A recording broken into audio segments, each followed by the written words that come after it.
Si on le demande où pouvons-nous trouver ces couleurs, beaucoup de gens pensent immédiatement aux arbres d'agrément qui sont commercialisés pour répondre aux besoins des consommateurs à l'occasion du thé traditionnel.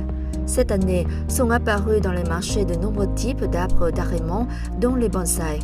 Le village de Tu Lien dans le district de Tây Hồ, Hanoi, est célèbre pour son kumquat traditionnel.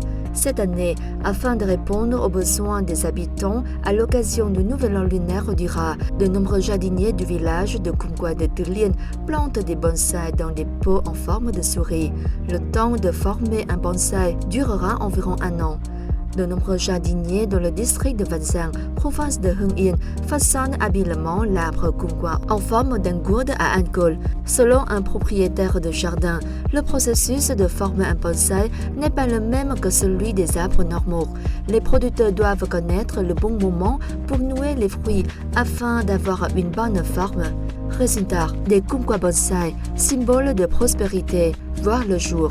Toujours à Van Giang, à Hưng Yên, avec l'idée audacieuse d'essayer de rafler le citronnier et la racine de Phaeonia lucida. Hoàng Đình Chính, propriétaire d'un jardin, a sorti son propre bonsaï. L'artisan a perdu 3 ans grâce à son ingéniosité et sa créativité pour donner la belle forme d'arbre. De plus, cette année, le papayer est choisi comme un arbre d'agrément du thé. Selon Hoàng Đình Chính, le papayer représente une vie pleine, durable, ni redondante ni manquante.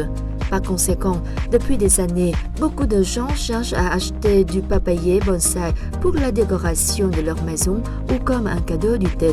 En regardant des fruits du papayer somptueux ou des kumquats bonsaï en forme drôle, on ne peut s'empêcher d'admirer la créativité des jardiniers. Ils contribuent à rendre le jeu du thé intéressant et multicolore.